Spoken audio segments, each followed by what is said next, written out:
Hello everyone, আসসালামু আলাইকুম। আমি মনিরুজ্জামান আছি আপনাদের সাথে। মনির আইটি ইনস্টিটিউটে আপনাদের স্বাগতম। দেখতে দেখতে আমরা 12তম ক্লাসে চলে এসেছি। তো আমাদের আজকে লাস্ট ক্লাস। এরপর হয়তোবা আর দু একটা ক্লাস নেব আপনাদের রিকোয়েস্টে, যদি কোনো প্রবলেম থাকে। তাছাড়া কিন্তু আমরা ম্যাক্সিমামই বিভিন্ন ডিজাইনে চলে যাব। তো আজকের ক্লাসে আমি আপনাদের দেখাবো কিভাবে আপনারা রোটেশন টুল দিয়ে বিভিন্ন কিছুকে রোটেট করবেন। তো অনেকে আছেন রোটেশন টুলটা নিয়ে অনেক প্রবলেম আছে। আমার যেরকম বিগত কিছু স্টুডেন্ট আছে, তারা আমাকে কমেন্ট করছিল যে স্যার, আমরা রোটেশন টুলটা নিয়ে কাজ করতে পারতেছি না, বা রোটেশন টুল নিয়ে আমাদের একটু প্রবলেম। তো আপনাদের এই রোটেশন টুলটা একবারে A to Z ভালো করে শেখানোর জন্য আজকের ভিডিওটি। তো চলেন শুরু করা যাক আজকের ভিডিও। আমরা অ্যাডোবি ইলাস্ট্রেটরে চলে আসব। তো অ্যাডোবি ইলাস্ট্রেটরে চলে আসার পরে জাস্ট আমরা এখান থেকে রোটেশন টুলে চলে আসব। তো কন্ট্রোল R প্রেস করলে আমরা রোটেশন টুল বা গাইড টুল পাই। তো আমরা কিবোর্ড থেকে যদি R প্রেস করি তাহলে আমরা এই রোটেট টুলটা পেয়ে যাই।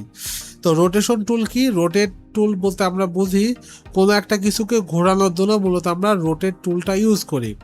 তো আমি জাস্ট একটা ইলিপস নিব। ইলিপস নেওয়ার পরে জাস্ট আমি এখানে এটাকে শিফট এবং অল্টার প্রেস করে একটা ইলিপস নেব। ইলিপসের স্ট্রোক কালারটা থাকবে এবং ফিল কালারটা আমি এখান থেকে যদি অফ করে দেই, এখন আমি একটা লাইন সেগমেন্ট নিব।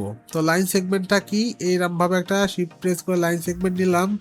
এখন এটাকে সিলেক্ট করে জাস্ট আমি চলে যাব অ্যাঙ্কর টুলে। এই যে অ্যাঙ্কর টুলে মাঝখানে এখান থেকে জাস্ট আমি একটু ক্লিক করলাম এবং নিচে যেটা আছে এটাকে জাস্ট আমি নিচের দিকে টানবো এবং এটাকে জাস্ট আমি এটার সাপেক্ষে এইভাবে লাগাই দেব। দেখেন আমার কিন্তু একটা অ্যারো টাইপের হয়ে গেল। ওকে, এটাকে জাস্ট আমি অবজেক্ট থেকে এক্সপ্যান্ড করে ফেলতে পারি। অবজেক্ট থেকে এক্সপ্যান্ড, অ্যাপিয়ারেন্সের পরে এক্সপ্যান্ড। এখন এটাকে জাস্ট আমি এইভাবে ঘোরাবো। ঘুরিয়ে জাস্ট আমি এটার মিড বরাবর রাখলাম। তো এখন আমি চাচ্ছি এইটা এখানে এখানে এখানে এখানে এখানে প্রত্যেকটা জায়গায় আমার 10 mm পর পরে এটা আমার যেন চলে আসে এবং এটা দেখতে যেন আমার সুন্দর একটা সার্কেল আকারে খুব সুন্দর লাগে। তো এটা করতে হলে কি করতে হবে? এটাকে সিলেক্ট করে জাস্ট আপনি কি করবেন, এই রোটেশন টুলে আসবেন। রোটেশন টুলে আসার পরে জাস্ট এখানে অল্টার প্রেস করে একটা ক্লিক করবেন। করার পরে এখানে 0 ডিগ্রি অ্যাঙ্গেল থাকবে, আপনি এখানে 15 ডিগ্রি অ্যাঙ্গেল করে দিবেন। তো 15 ডিগ্রি অ্যাঙ্গেল করার পরে কপি করার পরে যদি আপনি কন্ট্রোল D প্রেস করেন, দেখেন কন্ট্রোল D প্রেস করলে সে কিন্তু অনেক সুন্দরভাবে ঘুরতেছে। দেখছেন এতে কত সুন্দরভাবে ঘুরলো। এখন আপনি কি করবেন? এটাকে জাস্ট একটু সিলেক্ট করে বাইরে রাখেন। এটাকে কন্ট্রোল D দ্বারা গ্রুপ করার পরে এইটাকে এবং এইটাকে সিলেক্ট করে কি অবজেক্ট হয়, এরপরে এটাকে মিড অ্যালাইন করলে দেখেন কত সুন্দর আমার এটা রোটেশন হয়ে গেল। দেখছেন এটা স্টারের মতো হয়ে গেল। তো আমি জাস্ট আপনাদের স্টারের মতো দেখালাম সিম্পল। আপনারা এই রোটেশন টুল দিয়ে অনেক এলিমেন্ট তৈরি করতে পারবেন। তো এই কি কি এলিমেন্ট তৈরি করতে পারবেন, এটা মূলত আমরা যখন বিভিন্ন ডিজাইন এলিমেন্ট দেখাবো বা ডিজাইন করব তখন মূলত আপনাদের এই রোটেশন টুল নিয়ে কাজ করতে গেলে অনেক বেশি সুবিধা হবে।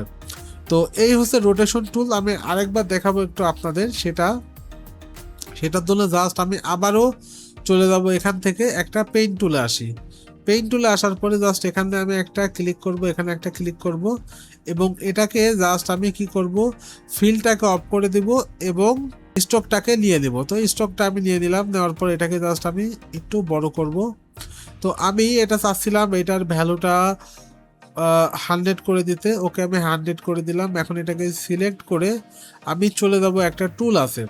তো আমাদের টুলটা হলো কি? অ্যাঙ্কর টুল। আবারও এই অ্যাঙ্কর টুলে আসবো। আমি কিন্তু আজকে দুইটা টুলের কাজই আপনাদের শেখালাম। আমি বলছিলাম একটা টুলের কাজ শেখাবো, বাট কিন্তু আমি দুইটা টুলের কাজ শেখালাম। এখন এই অ্যাঙ্কর টুলে আসবো, এসে জাস্ট এটাকে এইভাবে আমি এর সাথে লাগাই দিব এবং এখানে এটাকে জাস্ট আমি একটু বাড়াই দেব। ক্লিয়ার? এখন এই অ্যাঙ্কর টুলের নিচে যেটা আছে এটাকে জাস্ট আমি নিচের দিকে এইভাবে টানলাম। এখন এটাকে জাস্ট আমি এইভাবে রাখার পরে এখন এটাকে আমি জাস্ট ঘোরাবো। তো এটাকে সিলেক্ট করে আবারও সেই রোটেশন টুল আসার পরে এই এখানে এসে অল্টার প্রেস করে ক্লিক করব। তো সে রোটেট হয়ে যাবে। আমি এখন চাচ্ছি এটাকে যে 10 ডিগ্রি পরে ঘুরবে। এখন আমি কপি করে দিলাম। এখন কন্ট্রোল ডি দেখেন আমি বারবার কন্ট্রোল ডি প্রেস করতেছি। এই যে দেখেন আমার সুন্দর একটা স্টার তৈরি হয়ে গেল। দেখছেন কত সুন্দর আমার একটা স্টার তৈরি হয়ে গেল। এই যে কত সুন্দর কিউট একটা স্টার তৈরি হয়ে গেল।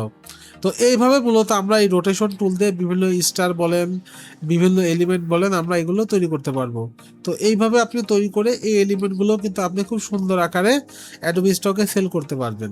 ক্লিয়ার? তো এরপরে আমরা আরেকটা মজার টুল নিয়ে কাজ করব, সেটা হলো আর্টবোর্ড টুল। তো আর্টবোর্ড টুলের কাজটা কি? আর্টবোর্ড টুল এটা কিন্তু আপনাদের মোস্ট প্রবলেম হয় যে আপনি চাচ্ছেন এই যে ডিজাইনটা এই ডিজাইনটাকে কপি করলেন, আপনি চাচ্ছেন এই যে একটা ডিজাইন, এই ডিজাইনে যদি এই ডিজাইনটা আপনি অল্টার প্রেস করে কপি করে এইভাবে করেন, তাহলে কিন্তু আপনার ডিজাইনের রেশিওটা অনেক ছোট হয়ে যাবে এবং এটার সাথে কিন্তু আপনার আসলে মিলবে না।